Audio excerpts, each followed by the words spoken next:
Our first presenter tonight is the notorious Aurthr Fink. Aurthr has presented the most Pechakucha talks. I believe he holds that personal record. He's a seasoned veteran of Portland Pechakucha. Tonight will be his 6th presentation. He has presented on graphic user interfaces, compassionate signage, the late Jordan Meats Building, and even the delicate subject of stillborn infants. And Aurthr told me on a more zany side, he is a direct descendant of the family of Bazooka Joe. He's lived in Holland and submitted a story to the New Yorker. It hasn't been rejected yet, so it must be in editorial limbo. Aurthr is a consultant to nonprofits, and I would like to bring him up to talk about his creative process.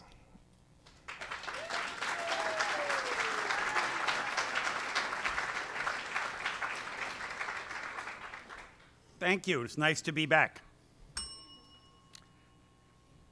A friend was looking at my book of dance photography and said, well, you take so many pictures, you must get some good ones.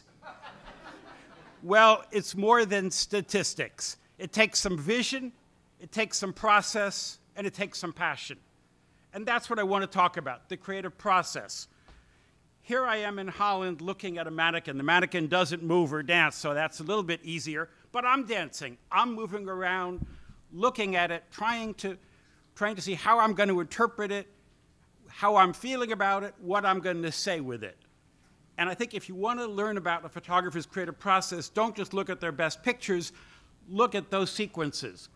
Here I'm at the Bates Dance Festival, fascinated with how this teacher is trying to really understand why one of her students is having trouble with her posture. And I'm following that story. They're not great pictures, they're rejects, but they're the beginning of my looking and saying, what's going on? How am I going to tell that story? And on the left, I zeroed in on a picture that has all the makings of a good picture, needs to be a bit lighter. The rectangle loses energy at both sides, turn it into a square, and I think there's a good energy, and I felt that I told that story, and the dancer loves that picture. I'm in the yoga studio. And again, you can see my mind wandering, you can see some of my passions. And then as I looked at it and I said, what are the images here I really want to print? It's the Buddha. The Buddha who wears sequins and high-heeled shoes, but here she is with notepaper and eyeglasses. The square format is not a panacea, but again, it works. And abstracted out of that whole experience, I try to have one picture that is the essence of that. It's more than just the yogi. Now here I'm fascinated with the energy of this woman who is teaching a dance class. And you can see her up on the top row, but lost in the complexity of that. Then you see her in the middle row, but the students are lost. And I looked at this and I said, do I have something here that works? And the picture on the left has all that I want, the students and the teacher, but an incredible complexity. We'll turn it to black and white, and a lot of the complexity is lost, but so is the teacher. But then keep her in color while the rest is in black and white. I've got it. I would not say that I manipulated that picture. I'd say I restored it to my vision. Eat my heart out. I'm following this dancer, and I'm not fast enough, and she jumps right out of the frame. And what am I going to do? I mean, they're faster than I am. But then I look again, and I said, wait, that's perfect. This is about a dancer moving up, and the fact that she's moving out of the frame is a really important part of the story. Don't delete your rejects. The picture that I might have rejected turns out to be my winner, and I have no apologies at all for those missing hands. Sometimes I don't need to dance at all because the dancer is dancing for me. And just watching this dancer, each picture is an interesting scene. And I'm doing little more than recording it. But it's quite an interesting challenge editing it to say, what out of this series am I going to keep? And these are a little bit zany, a little bit crazy, but that's what this dance company is.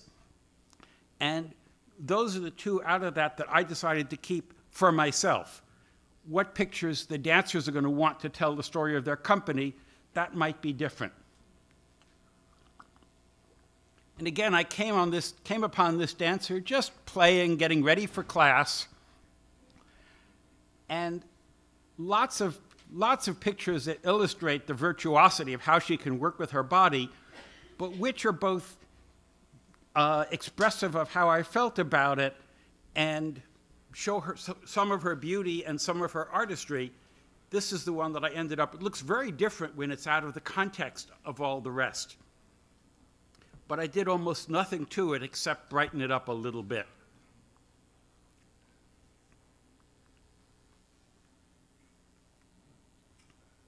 It's a dancer from South Africa dancing in front of a background which talks about freedom and fear.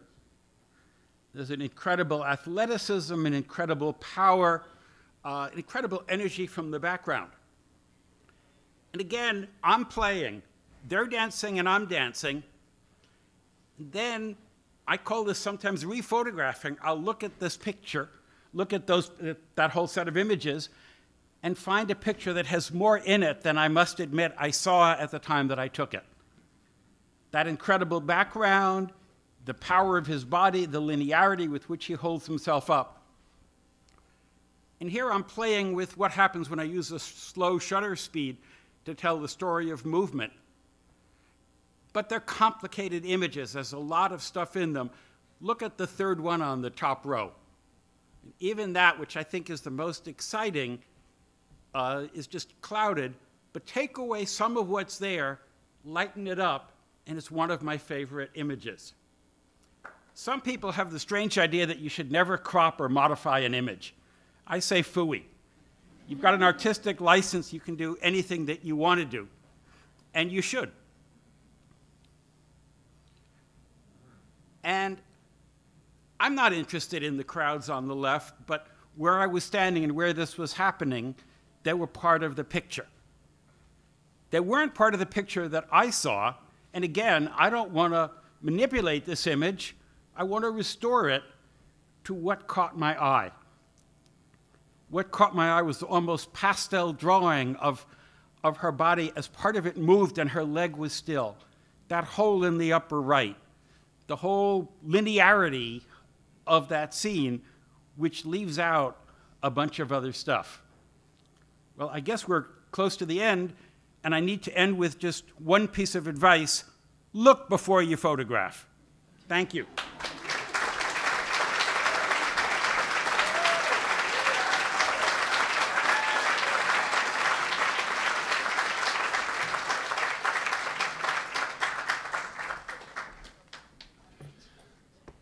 Thanks, Aurthr. That was great.